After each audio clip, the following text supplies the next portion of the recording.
Hello दोस्तों। मेरे भैया भाभी को 5 साल से बच्चा नहीं हो रहा था।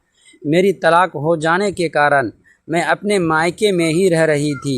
अचानक मेरे भैया की मुझ पर ऐसी नज़र पड़ी कि वह मुझे भाभी की जगह पर लाकर एक नहीं बल्कि कई रातें भाभी समझकर मेरे साथ। हेलो दोस्तों, आज की इस कहानी में आप सभी का स्वागत है। मेरा नाम मनीषा है और मैं एक तलाकशुदा महिला हूँ। मेरी शादी 2 साल पहले हुई थी, लेकिन दुर्भाग्य वह शादी 2 साल भी नहीं टिक पाई। मेरे लिए यह जीवन का सबसे कठिन दौर था। जब मेरे अपने भाई राजेश ने मेरी कमज़ोरी का फ़ायदा उठाया, मुझे इस बात का अंदाज़ा भी नहीं था कि वह मेरे साथ ऐसा करेगा। अब मैं अपने मायके में रह रही थी, लेकिन वहाँ का माहौल मेरे लिए एक रोज़ नई चुनौती बनता जा रहा था। माँ, पिताजी और भाई का ताना मारना दिन ब दिन बढ़ता जा रहा था। उन्हें लगता था कि मेरे घर पर रहने से राजेश का दूसरा विवाह नहीं हो पाएगा। वे मुझसे लगातार कहीं और चले जाने के लिए कहते रहते थे और मैं उनकी बातें सुनती रहती थी, क्योंकि मेरी स्थिति मजबूरी से भरी थी। मैंने अपनी मर्ज़ी से लव मैरिज की थी और उसका ये अंजाम देखना मुझे हर दिन मानसिक पीड़ा में डाल रहा था। एक दिन मेरे चचेरे भाई अमित का फ़ोन आया। अमित ने मुझे अपने घर आने का न्योता दिया। उसे भी पता था कि मामा मामी का स्वभाव कितना कठोर है। उसने कहा, दीदी आप हमारे घर आ जाइए, यहाँ आपको सुकून मिलेगा। मैंने अपने शादीशुदा जीवन को बचाने की बहुत कोशिश की थी, लेकिन मेरा पति दूसरों की बातों में आकर मुझे दूर हो गया। उसके परिवार ने उसके मन में मेरे खिलाफ इतनी गलत बातें भर दी थी कि उसने मुझसे तलाक ले लिया। जब अमित ने मुझे अपने घर बुलाया तो मैंने निर्णय लिया कि अब मैं मायके में और नहीं रहूंगी। उस रात मैंने अपना सामान समेटा और बस में बैठकर उसके घर के लिए निकल पड़ी। वैसे भी माँ बाप मुझे घर में नहीं रखना चाहते थे, इसीलिए मैं वहाँ से निकल आई। अमित और उसकी पत्नी रिया ने मेरा बहुत अच्छे से स्वागत किया। अमित और रिया का खुशहाल जीवन देखकर मुझे अच्छा लगने लगा। 5 साल से वे दोनों शहर में रह रहे थे और शादी के 5 साल बाद भी उनके बच्चे नहीं हुए थे। इस बात से मुझे थोड़ी चिंता हुई, लेकिन मैंने उसे इस नज़रअंदाज कर दिया। उन दोनों के बीच का आपसी समझ और प्यार देखकर मुझे तसल्ली मिलती थी। एक रात जब मैं अपने कमरे में सोने की कोशिश कर रही थी तो मैंने अमित और रिया के कमरे से अजीब आवाज़ सुनी। मुझे समझ आ गया कि वे क्या कर रहे थे और मुझे अपने पिछले जीवन की यादें ताज़ा हो गई। मेरे मन में अनचाही भावनाओं ने जन्म लिया और मैं खुद को नियंत्रित करने के लिए कानों में रुई डालकर सो गई। अगले दिन अमित की माँ आई और उन्होंने रिया से पूछा, रिया तुम हमें दादी कब बनाओगी?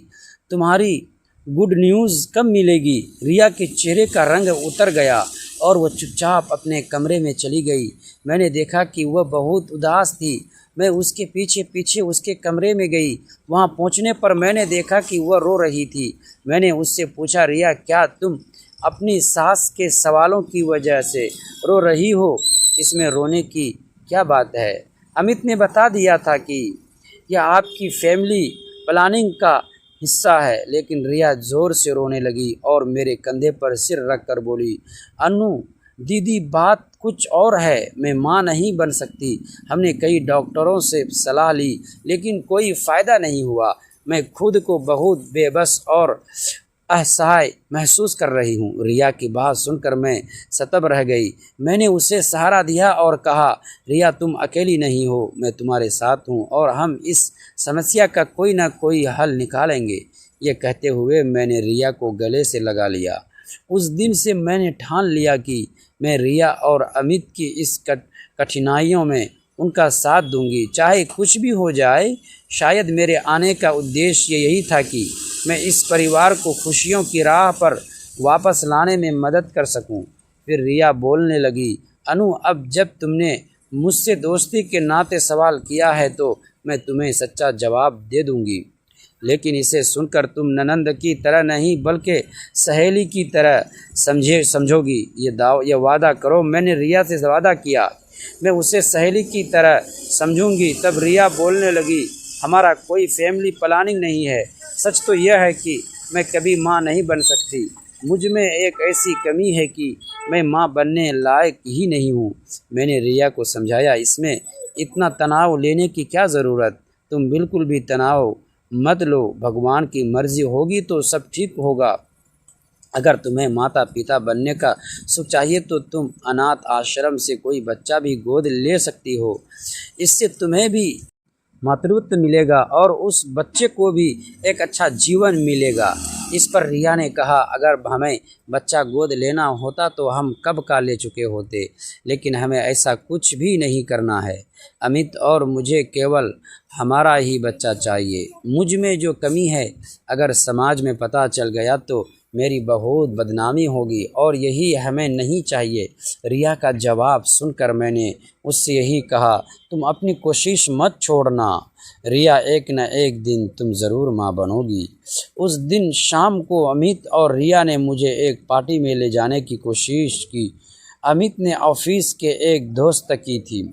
मैंने उनके साथ जाने से मना किया, लेकिन रिया का कहना था, हम बाहर जा रहे हैं और तुम घर में अकेली रहोगी और मैं ऐसा नहीं चाहती कि मेरी प्यारी ननंद घर में अकेली रहे। मेरे भैया और भाभी की शादी को पूरे 5 साल हो चुके थे, लेकिन उनकी गोद अब तक सुनी थी। घर में हर दिन इसी बात को लेकर तनाव बना रहता। मेरी शादी टूट जाने के बाद मैं भी अपने मायके में आकर रहने लगी थी। शुरुआत में सब कुछ सामान्य था, लेकिन धीरे धीरे मुझे महसूस होने लगा कि घर में कोई ऐसा राज छिपा है जिसे मुझसे जानबूझकर छिपाया जा रहा है। एक रात मेरी नींद अचानक किसी की आहट से खुली। बाहर गलियारे में हल्की हल्की आवाज़ें आ रही थी। मैंने दरवाजे की झिड़ी से देखा तो भैया बेचैन होकर इधर उधर टहल रहे थे और भाभी की आंखों में आंसू थे। अगले दिन से घर का माहौल और भी बदल गया। कुछ पुराने कागज़, अस्पताल की रिपोर्ट और एक रहस्यमय डायरी मेरे हाथ लगी।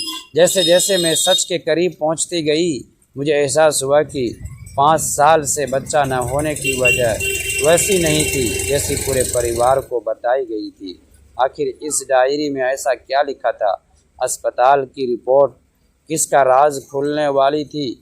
और क्या इस सच के सामने आने के बाद हमारा परिवार पहले जैसा रह पाएगा?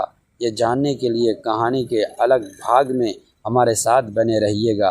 दोस्तों, अगली पार्ट देखने के लिए प्लीज़ हमारे चैनल को सब्सक्राइब कीजिएगा, वीडियो को लाइक और प्यारा सा कमेंट कर दीजिए।